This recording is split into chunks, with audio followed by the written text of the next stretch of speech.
back, creepers. I'm your host, Gourdy, and I'm back with another delicious tale from Diana Blakely.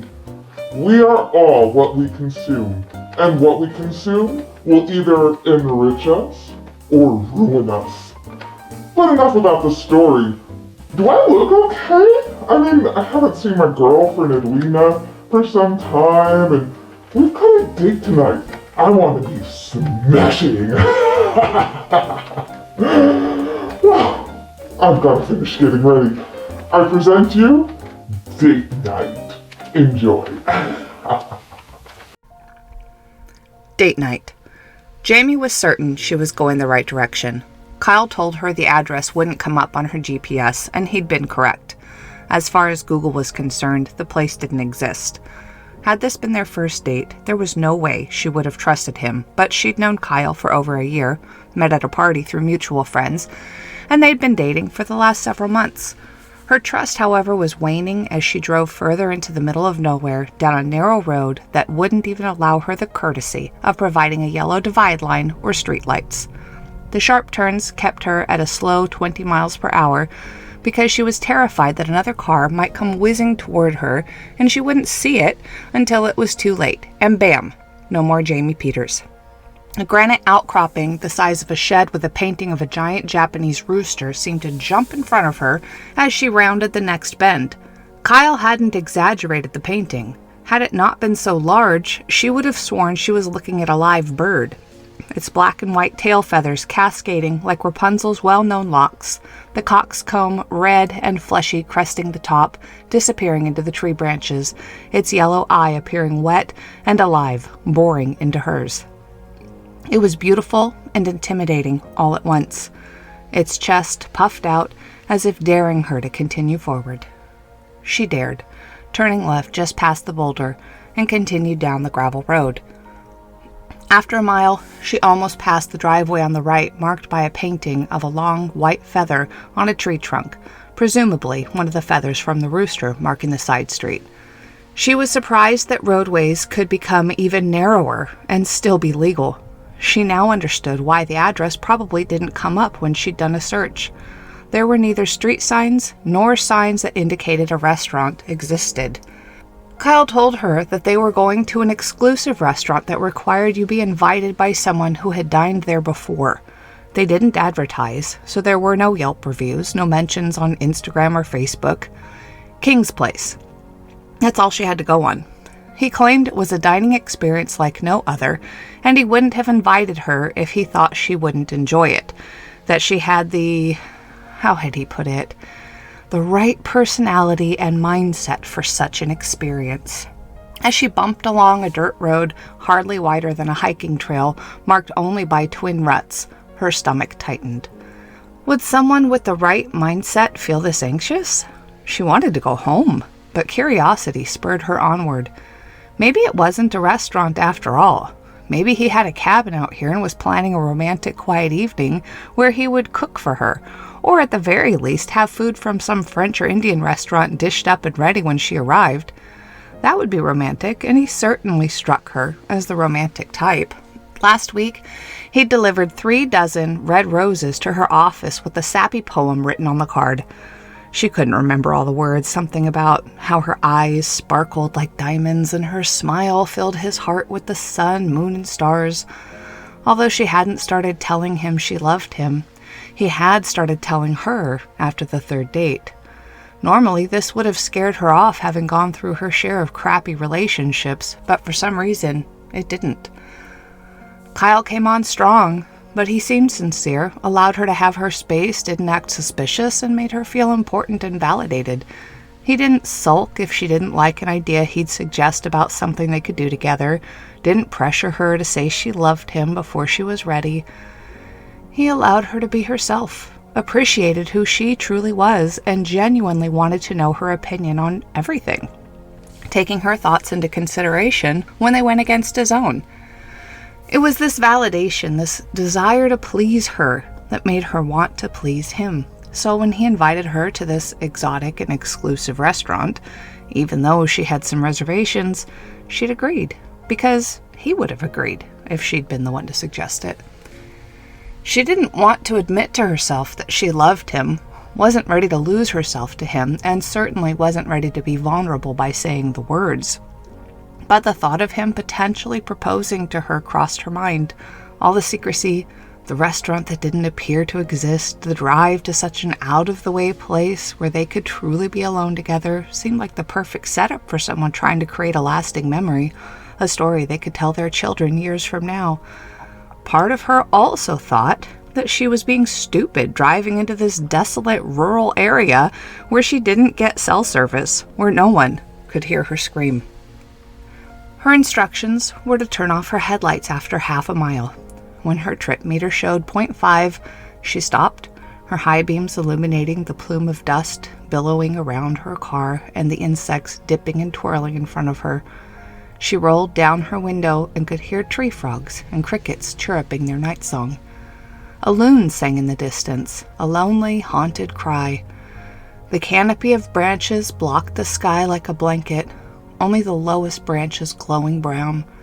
The dirt driveway stretched ahead of her, disappearing into darkness just beyond her headlights.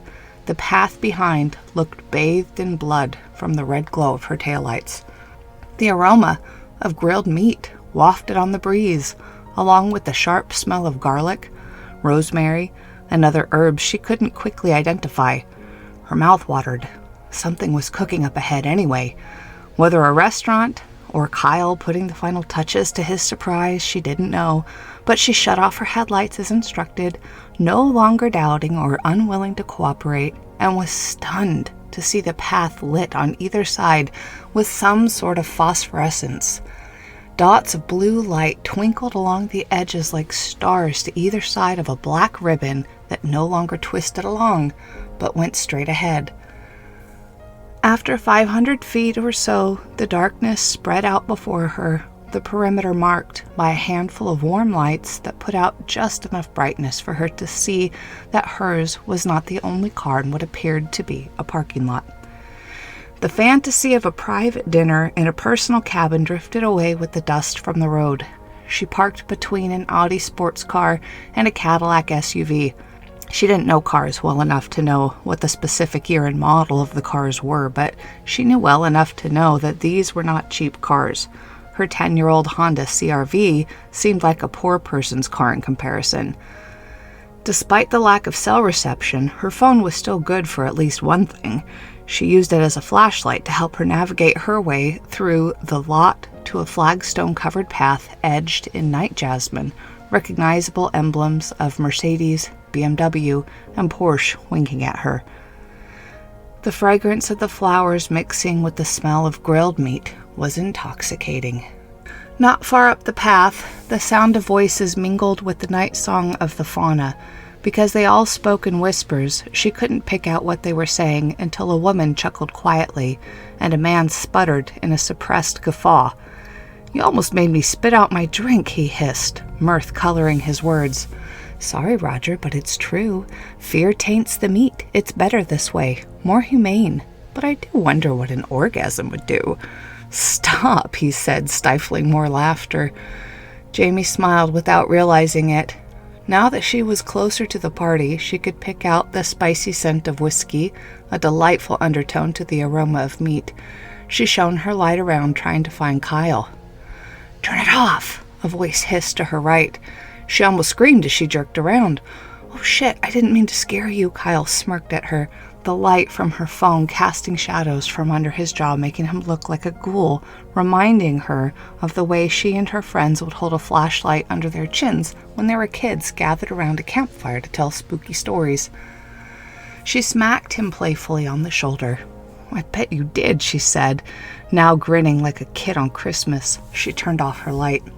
He looked around at the group, a slight twinge of nervousness to his posture and in his voice. "In fact, you should really just put it away. They don't allow pictures or video recordings in this place, so it's best if they just don't see yours." "No pictures? What kind of place is this?" she asked, as she slid her phone into her purse, for some reason not wanting to let go of it. "You'll see." His smile returned. "Here, I got you a drink. Gin and club soda with a twist of lime, just how you like it." Thanks. She clinked her glass with his. To adventure. She took a sip of the perfectly refreshing drink, the bubbles tingling over her tongue, the herbal flavors drawing in the night accented by the fragrance of jasmine. She closed her eyes and savored it, breathing in through her nose as she held the drink in her mouth, swallowed, then breathing out through her mouth, smelling and tasting the beverage in all its complexities. The mild burn warmed her on its way to her stomach. Perfect, she whispered. This is excellent gin. What are you having? 18-year whiskey on the rocks. They serve nothing but the best here. If this place is so great, then why aren't there any reviews or mentions of it online? She linked her arm in his as they meandered closer to the group. Now that her phone was off, she realized she could see perfectly fine in the dark. The canopy had opened in the trees, and the full moon overhead was positioned perfectly in the center. Sequined cocktail dresses glittered. Diamond rings and earrings sparkled. Rolex watches gleamed. The group looked like they were competing with the stars to see who could shine the brightest. Jaimie looked down at her clothes and felt underdressed, noticing for the first time that Kyle was in a tuxedo. Her black dress flowed to her knees from a wide satin belt that was tied around her waist just under her breasts, with a large bow in the back. The bodice pushed up her flesh to accentuate her ample cleavage. A thin gold chain decorated her chest with a small diamond pendant hanging there. Her best dress and best piece of jewelry now seemed like thrift shop goods in comparison to the people gathered here. As if reading her mind, Kyle leaned over and kissed her neck, then whispered, "You look stunning, the most beautiful woman here." She felt her cheeks grow hot and knew she was blushing. The feeling of his breath on her neck and the cup of her ear made her skin prickle in goosebumps. "You look pretty amazing yourself. I didn't know this was a formal event."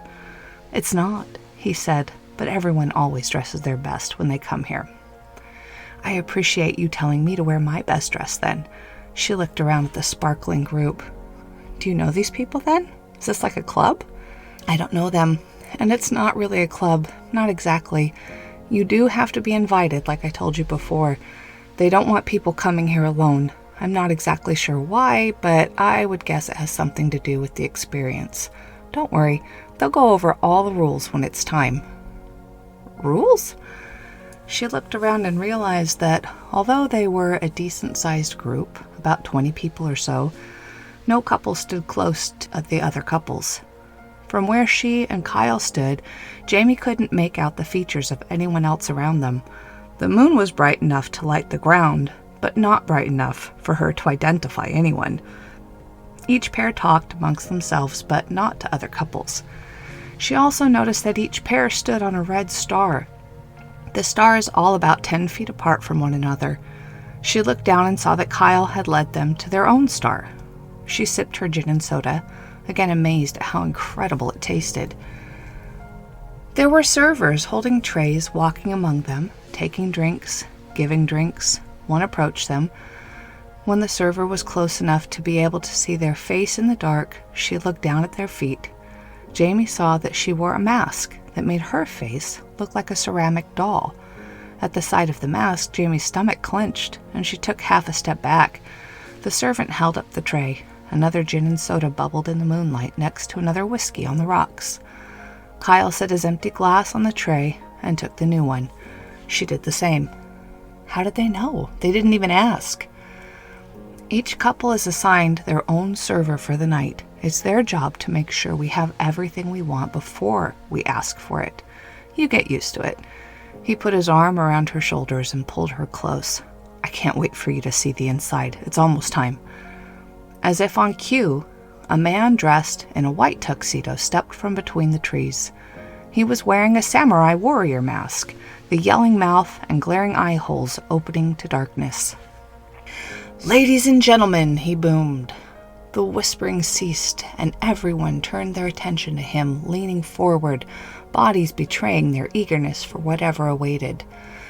"To our returning guests, we thank you for your continued patronage. To our newcomers, welcome to an evening you will never forget." Kyle squeezed her hand. She glanced at him. She'd never seen him smile like this before. He bounced on the balls of his feet, reminding her of a little boy getting a puppy. She squeezed his hand back and rested her head on his shoulder, his excitement contagious. Maybe it was a murder mystery party. She'd been to one before and liked it. But first, the ground rules. Samurai looked around at each couple, allowing the weight of the seriousness to sink in, making sure he had their full attention. He did. Pictures and videos are prohibited. We do not allow recording devices of any kind. This is a night to be experienced, enjoyed, and shared with the person you came with, not your followers on Instagram. You will remember the meal, and that's all that matters. Just don't take it out and you'll be fine, Kyle whispered, almost inaudibly. She knew he meant her phone. Your server will provide each of you with a mask that you will wear from this point forward. Under no circumstances are you to remove the mask. Discretion is our most valuable virtue at King's Place. Their servers approached, heads bowed as they proffered the trays that carried golden masks. Jaimie picked hers up. It was a half mask that would cover her face from the bridge of her nose to her forehead, the eyes wrinkled in a smile that reminded her of golden Buddha statues. She tied it around her head with the satin ribbons that dangled from the temples and giggled when Kyle turned to her, his identical smiling eyes greeting hers. I feel silly, she whispered. Everyone does their first time, miss, their server said, now looking her in the eyes, her soft voice like music in the night. The porcelain doll face was smooth and glossy, the red lips painted in a heart, pink butterfly wings stretching from the corners of her eyes. You look perfect, she said, and left them. Final rules, their host said. If you are here for the first time, that is because you were invited. If you enjoy your visit, please do not talk about it with your friends or recommend it to everyone. Instead, share it with someone special in your life, someone who has the right personality and mindset to truly appreciate and enjoy this experience. Kyle's words almost exactly. Because no one is permitted unless invited. Bring them with you and give them the experience of a lifetime. Finally, this last rule is important. He gazed at each in turn. You will not be allowed in without a guest. You may come with another who has already been here or with someone new, but you may not come alone. He turned his back to them. Now follow me, please. The couples followed 2 by 2, Jaimie and Kyle bringing up the tail, Pink Butterfly a step behind them. They came to what appeared to be an abandoned cabin butted up against a steep embankment. The moonlight revealed moss growing on the roof in large clumps and dry rotted steps. The couples in their fancy clothes, those who had clearly been here before, Kyle included, all looked eager to go inside. She thought she might be the only one taken aback by the structure they were about to enter. It seemed everyone was smiling but her. The smiling eyes on her mask were a lie. Samurai ascended the 4 steps to the slanted porch, the sound of groaning wood louder than the forest's night song, then opened the door. Warm light spilled onto the porch, silhouetting their host and the couples behind him. The glow framed their heads and shoulders as they entered. Jaimie was unable to see inside until the couple in front of them entered. Her view unobscured, she stood slack-jawed, frozen in place. She looked behind her, confirming the appearance of an abandoned shack in the middle of the forest, the dark path behind them, then turned again to the room as Kyle stepped through and led her in behind him. The door shut softly, completing the effect. It was a Roman Caesar's hall, if ever there was one. The portion of the room belonging to the shack was merely the foyer of this grand hall. The embankment it butted up against hid this massive room beneath the earth, but you wouldn't know you were underground unless it was the middle of the day. Alcoves throughout the room were painted to look like realistic Mediterranean views.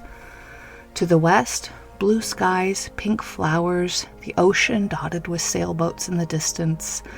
To the east, a vast city of white stucco layering down and down to the main street. The back wall's mural looked onto an elaborate patio garden, complete with fountain. Marble columns supported the ceiling, and where the space was not a designated walkway, the floor had poufs large enough to lounge on and low tables. Large golden statues of nude men and women posed around the room. As they passed one, it winked at her. She did a double take just in time to catch a sly grin on the statue's face before it slowly changed its pose from standing with both feet on the ground, arms out in supplication, head bowed, to a complicated yoga pose Jaimie thought might be called dancer's pose.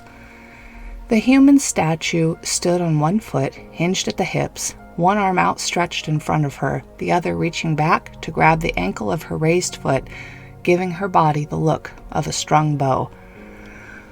Their porcelain-masked servers removed their shirts and pants. Like the statues, their skin was painted gold. Unlike the statues, both men and women wore gold-thong panties and nothing else. The breasts of Pink Butterfly bounced hypnotically as she followed behind them. Kyle led her to a table near the patio garden, and Jaimie saw that the fountain was real. The illusion was perfect. "What is this place?" Her voice came out breathy, almost a pant. Her heartbeat quickened, causing her to breathe a little faster as if they were beginning foreplay. In a strange way, they sort of had. She couldn't deny her arousal at seeing all the painted flesh around her.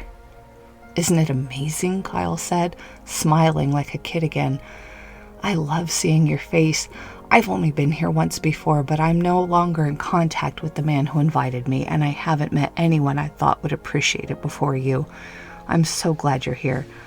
He grabbed her hand under the table and kissed her cheek. She gazed into his twinkling eyes, such deep blue eyes, candlelight dancing in the pupils, as if his soul were on fire. She looked around the room again. Muted voices were accompanied by the tinkling melody of a harp near the foyer, played by another living statue. Ice clinked in her glass as she took another sip, the herbal flavor now mingling with the heady fragrances of incense. The room was lit with candles set into sconces throughout the room and hanging from chandeliers down the center aisle. Something he just said sank in. "The man who invited you?" She looked around at the naked servers and living statues, at the couple sitting close at each table, some kissing. "So does that mean you two were—" He laughed hard enough to rock back on his poof while still keeping his voice considerately low. "Not that I have any issues with that," she stammered. "I mean, you just didn't seem to be—" No, it wasn't like that. Tonight there seemed to be a lot of romantic couples, but this guy was my mentor. He's the one who taught me everything I know in the business, the reason I make the kind of money I do. The invite here was his way of telling me he thinks I have what it takes to succeed. And he was right. He patted her knee, still snickering under his breath. That was one thing she never really understood about Kyle.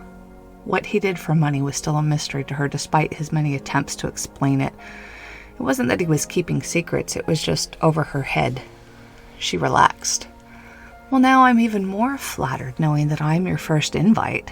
She sank into her turquoise poof, the music, incense, candlelight, and the liquor she'd sipped playing on all 5 senses. Intoxicating. That's the word that came to mind again. This place was intoxicating. Whoever organized this... event? Is that what this was? Clearly spared no expense.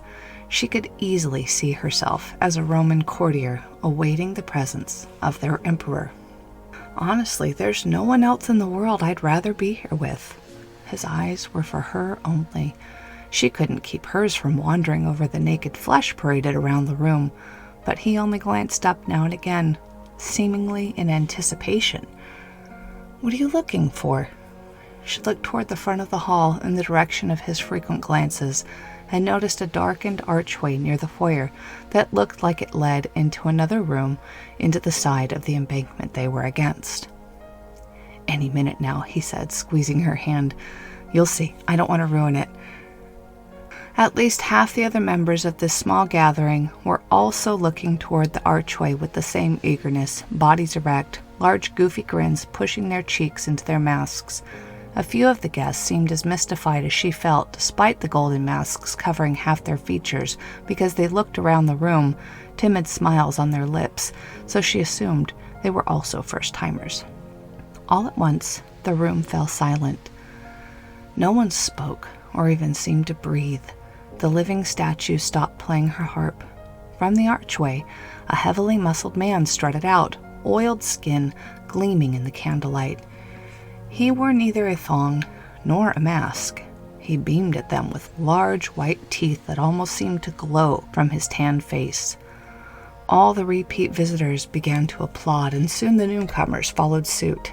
The man waved like someone on a parade float, completely unself-conscious about his nudity. Seeing him completely naked somehow made her feel more exposed, as if her long black dress had fallen away. Close behind him, a nude woman entered the room. Rather than strut the way her male counterpart did, she seemed to glide into the room, her sinewy body moving almost snake-like as she too waved at the group. Her long hair was pulled up in a top knot that hung between her shoulder blades. Jaimie glanced at Kyle. He was excited and clapped along with the group. Although he didn't have the look of a man who is in a strip club about to watch a sex show, she couldn't help herself. She had to ask. She leaned over and kept her voice as low as possible. "Is this what I think it is?" Her face felt hot. She couldn't deny that she was actually aroused at the possibility, feeling her entire body heat up and become alive as if a low current of electricity were running through every nerve, particularly her nipples as they brushed against the thin material of her dress. "Not even close," he whispered, leaning to put his mouth next to her ear, but not taking his eyes off the naked, oiled couple in the front. "That's the same thing I thought when Stephen brought me here, and I was really uncomfortable at first, but it's not that." She wasn't surprised to discover that he knew what she'd been thinking, and she couldn't help feeling disappointed that there wouldn't be a show. She was now more curious than ever. "Then what is it?" "Just wait." He patted her leg. Samurai appeared at the front again. "Now for the main event, what you've all been waiting for." He took the woman's hands, kissed her on both cheeks, and bowed his head in respect. Then he turned to the room, raising her hand above their heads like a referee announcing the winner in a boxing match. "I present to you Ophelia. She is well-muscled, as you can see. Her large breasts are all natural. She was born in Europe and has been traveling the world since she was 12. She started life as a runaway. By age 13, she'd made it to Nepal and lived in a monastery where she learned the value of introspection, contemplation, and being happy with the life you have. She hasn't shared what caused her to run away because she says that is not who she is and not the part of her life she wants to focus on. Ophelia has climbed Mount Everest. She has spelunked the deepest caves and has even been part of a submarine crew to explore the deepest trenches of our oceans. Her life has been amazing and full. She is looking for her next adventure. "And I can't wait to meet all of you," she interjected. Everyone clapped. Their host moved to the man, embraced him in what Jaimie could only think of as a bro hug, arms around the shoulders, rears poking out, both beating on each other's backs twice before releasing their hold. Samurai again bowed in respect, then raised the man's hand as he had Ophelia's. "And this is Don Juan. As is always the case with our male specimens, his muscles are large, but I assure you he has tested negative for any steroids. This level of growth has been maintained with a strict, clean diet and a strict weightlifting routine." Don Juan flexed for the audience like a bodybuilder. Veins bulged all over his chest, arms, and calves. All that without steroids? She was impressed. She couldn't help but be distracted by his swinging penis. Someone certainly puts the meat on the table, she thought, and snickered to herself. Don Juan was born in California and has enjoyed a lifetime of surfing, bodybuilding, and hiking. He is a twice winner of the strongman competitions and loves long walks on the beach. A breathy "Aww" went through the audience, a chorus of women's voices clearly infatuated. He has loved and lost in this lifetime, has met every goal he has ever set for himself, and feels fulfilled and happy with the life he has lived. He is now looking for his next adventure. Again, everyone clapped. Please enjoy the rest of your evening, and let your servers know if you require anything. With that, Samurai left the room through the dark archway, never to be seen again. The harp music resumed, as well as the soft murmur of voices. Ophelia and Don Juan went to each table and conversed with the couples there. Those breasts couldn't be natural. They were huge, and she couldn't stop staring at those perfectly pink nipples. Pink Butterfly bent low so that she could speak quietly and still be heard. Do you know what you're going to order for dinner? Her heart-painted lips seemed to pucker at Jaimie suggestively. It's ladies' choice tonight, Kyle said. Excellent, sir. I'll be right back with fresh drinks. She gathered their empty glasses and left. We haven't gotten a menu, she said. Don't worry, we will, but you choose whatever you want. I'm just enjoying this experience with you.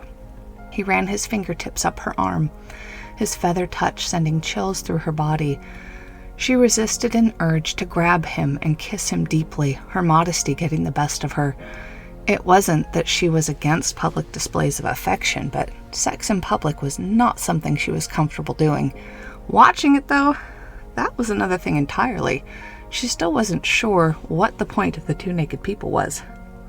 Across the room, Don Juan had his back turned to the lady of the table, and she was caressing his buttocks. So, when Samurai Guys said they were looking for their next adventure, what does that mean? If we aren't getting a show, are they going home with someone tonight? That seemed the next most likely scenario to her. Samurai Guy? He didn't answer her question. Well, what do you call him? She decided not to push him to answer her. He clearly wanted to keep things a mystery and allow the fun to reveal itself. I never really thought about it. I just always thought of him as the host. Huh, I like it though. He squeezed her knee and kissed the corner of her mouth, their masks making a dull smack. Ophelia glided to their table, the scent of roses accompanying her presence. What would you like to see first? Her skin gleamed in the candlelight. Jaimie noticed she was shaved everywhere and couldn't help but gaze wonderingly at her smooth labia folded together, hiding the secrets of her sex in that narrow slit. She's got a pretty vagina, Jaimie thought. When she managed to take her eyes away, she found herself gazing into Ophelia's belly button. The woman must have 0% body fat. The ridge of her obliques framed her abdomen, and the muscles under her ribs moved under her skin as she swayed her hips, looking more and more snake-like. Next, she found herself captivated by those pink nipples again. First, she met Ophelia's eyes. It's your first time, huh? Ophelia grinned, grabbed Jaimie's hand, and caressed her palm with her slender finger. She looked at Kyle. Have you told her anything yet? Kyle shook his head. Do you want me to? Her voice was like red velvet, lush and soft, warm and inviting. Kyle gave a go-ahead gesture with his hand. Well, sweetie, tonight you will have an opportunity most people never get in their lifetimes. Must not be about sex then, because most people had the opportunity to watch porn or pay someone to come home with them. Ophelia continued tickling her palm, causing Jaimie's cheeks to flush. Her full lips were beautiful. She never considered herself bisexual, but after tonight, maybe. She thought of the Katy Perry song, If She Kissed a Girl, Would She Like It? All this flashed through her mind in less than a second. She forced herself to concentrate on Ophelia's words. Tonight you will have the opportunity to taste forbidden meat. She placed Jaimie's hand on her hip and slid it up her side. Her soft skin whispered under Jaimie's palm, the silky smoothness of her making Jaimie's breath quicken. And you get your choice of cut. Jaimie had just reached the top of Ophelia's rib cage and pulled her hand back, suddenly alarmed. What? She looked at Kyle. He was still smiling. You guys are messing with me, right? She looked back at Ophelia. You mean you? We get to eat? She trailed off, unable to finish. We aren't messing with you, sweetie. Yes, me or Don Juan. Your choice. And don't worry, I won't be offended if you don't want my flesh. She placed her hand on Jaimie's shoulder and rubbed in a small circle. But I think you'll like it, she husked. But she didn't know what. Finally, the question she wanted to ask came. You want to be eaten?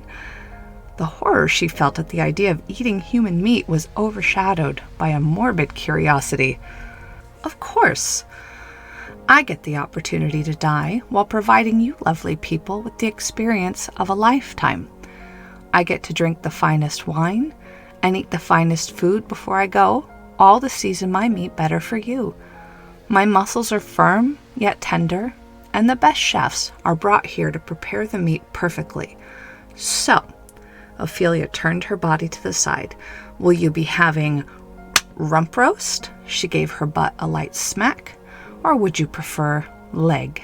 She ran her palm down her quadricep and then between her legs, trailing upward. Doesn't that make the people here monsters, though? I mean, we're going to be eating you.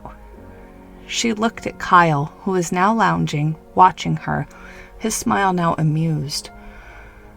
How are you a monster, sweetie? We are all animals after all, and we all consume each other every day on YouTube, Facebook, Instagram, TikTok. The news gives us tasty meals to devour. If it bleeds, it leads, right?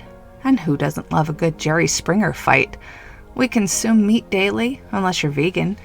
Humans provide another form of meat, another way to be consumed.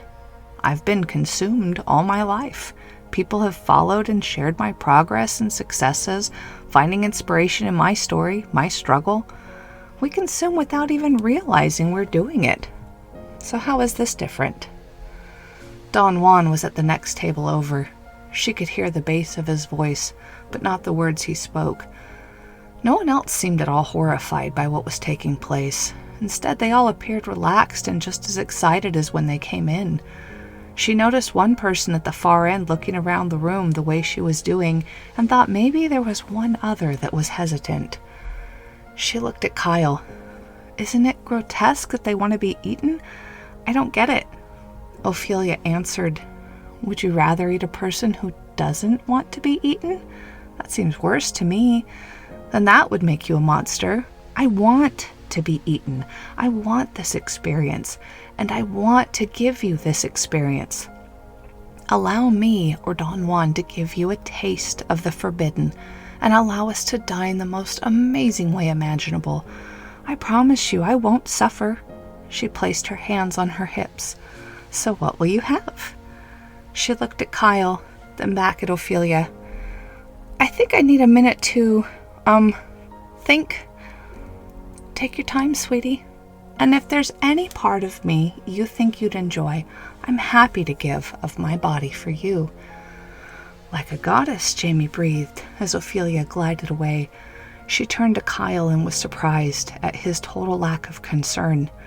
You thought I'd be into this? She hissed. When he leaned into her and draped his arm over her shoulder, she didn't pull away.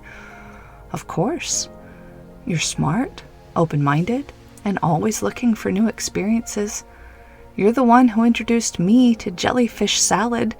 You're the one who insisted we try the alligator and frog legs when we went on your company's trip to New Orleans. You're the one who wanted to try Rocky Mountain oysters and insisted we try them together. He kissed her firm on the lips, and she found herself kissing him back. Not counting the meal I enjoyed here, I've eaten stranger food with you than I have ever eaten in my life. He kissed the hollow of her neck, just under her ear. She shivered. And weren't you the one talking about how exciting it would be to hunt and eat a lion? Why wouldn't I think you'd be into this? His breath filled her ear, causing her heartbeat to race. She wanted to slam him onto the table and rip his clothes off. Modesty be damned. And I wasn't wrong, he said, flicking her nipple once with his thumb, then tracing his fingers down her arm.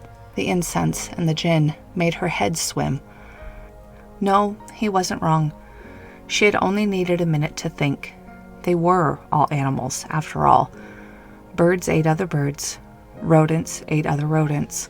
And she was sure that a bear or a lion would eat its own kind if that were the meat offered.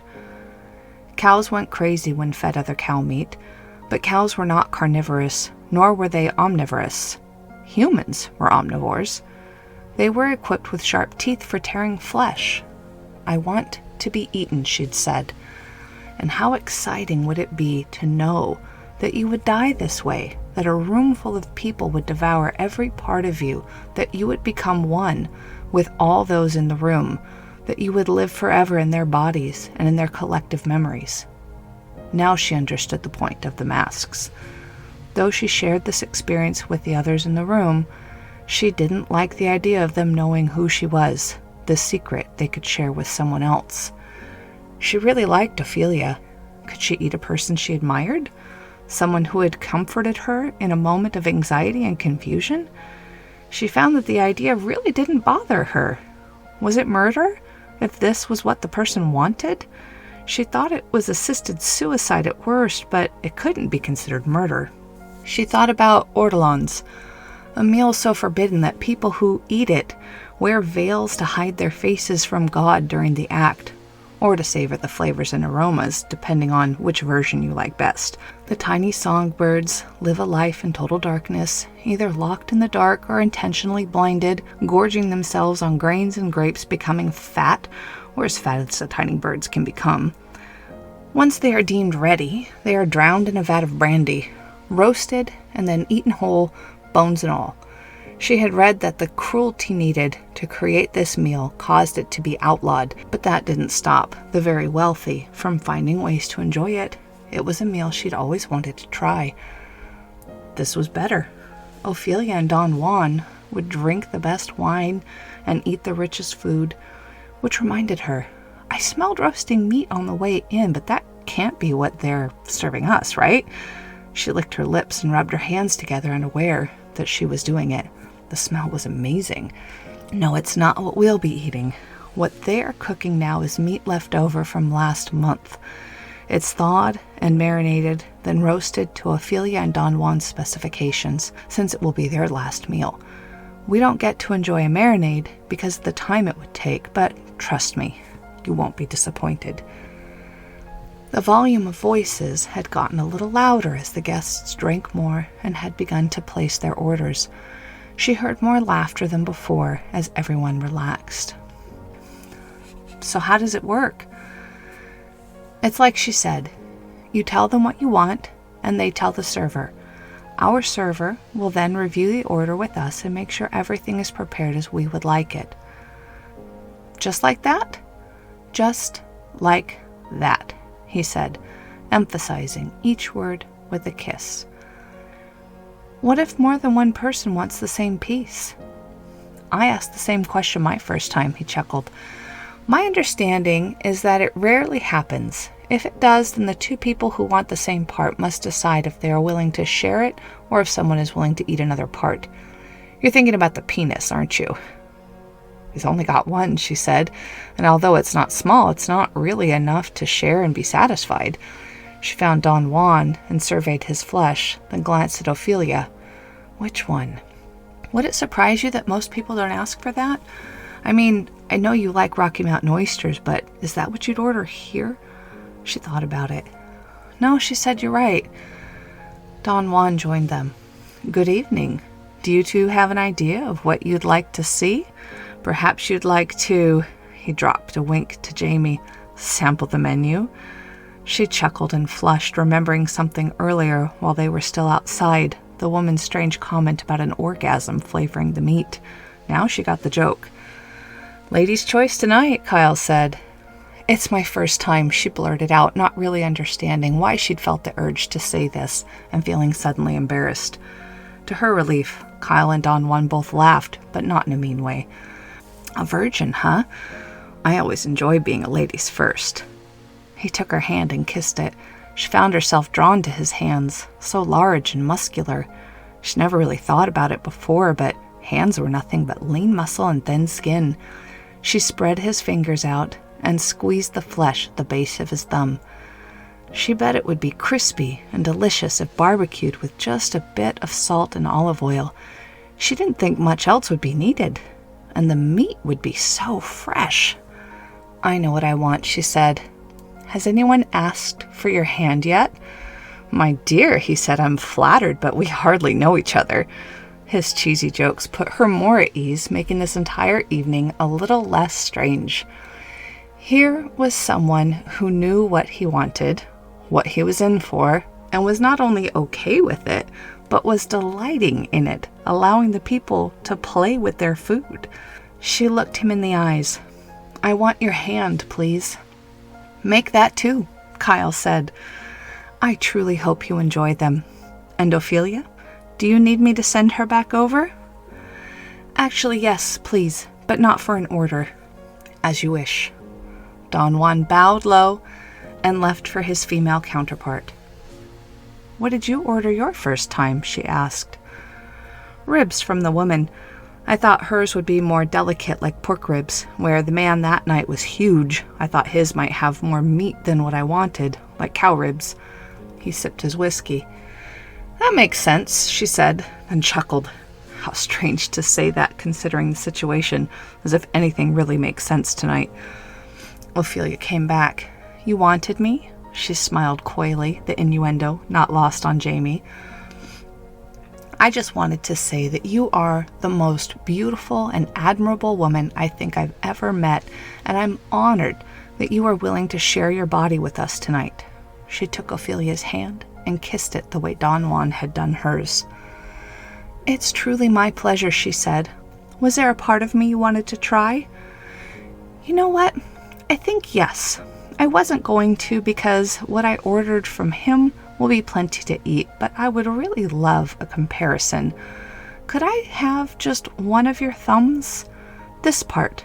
She traced down the length of the thumb, then encircled the fleshy part at the base. "Might I suggest taking the first finger with it? This way, you'll get this delicious bit of skin here." She pinched the webbing between her thumb and forefinger. "It gets really crisp when grilled. That's my favorite part." She grinned. "Sold," Jaimie said, and clapped with a single bounce in her seat. "I'll try the other one," Kyle said. "Tonight, she and I are experiencing this together." "That's very romantic of you," Ophelia said. She whispered to their server, then left. Pink Butterfly joined them. "And how would you like your meal prepared?" She took their empty glasses and replaced them with another gin and soda and whiskey on the rocks. "Grilled and crispy," Jaimie said without hesitation. "I will trust the chef with the seasonings, vegetable pairings, and sauces." Pink Butterfly bowed her head, then walked back through the dark alcove at the far end of the room. "This is amazing," Jaimie breathed. "I love this fountain and the sound of the harp. It's like I've been whisked away to a fairy tale, and you're the handsome prince here to woo me." She looked up, her expression suddenly serious. "My car's not going to turn into a pumpkin at midnight, is it?" They both laughed. Kyle placed his hand over hers. "Jaimie, there's something I need to say." She stopped watching the living statues and gave him her full attention. "Jaimie, we've known each other for a long time. From the moment I met you, I knew you were special. These last few months with you have been the most incredible time of my life. I never want it to end." He put his hand in her pocket before she could respond and got down on one knee next to her. The room hushed around them once again, but this time all attention was on the two of them rather than a host at the front of the room. "Would you do me the honor of continuing to create magical moments like these, experiencing all the world has to offer? Will you marry me?" He presented her with a beautiful yet simple diamond solitaire set into white gold. Words failed her. She stopped smiling, took a moment to consider. Kyle was liberating, making her feel free to be herself at all times. Who else in this world would she be able to experience something like this? She'd never even told Kyle she loved him, but did she need to say it? Her actions already showed it. As decisive as when she ordered her first human meal, she blurted, "Yes!" and threw her arms around his neck, kissing him hard. Applause erupted around the room. "Congratulations!" people shouted. Couples kissed and clinked their glasses together, toasting to their happiness and health. How could she have ever entertained the idea that they were monsters for dining on human meat? These weren't monsters. These were loving, caring people, all looking for that next thrill in life. They were no different from her. Jaimie and Kyle snuggled close, sharing a poof so they could squeeze closer. After a while, their meals were brought to them. She was pleased that the chef had not separated the fingers or attempted to make it look like she was eating something different from what they were. Don Juan's hands were on their backs, relaxed fingers curled around roasted baby broccoli spears, drizzled with hollandaise sauce. Rosemary sprigs were woven between the fingers, turning them into a basket.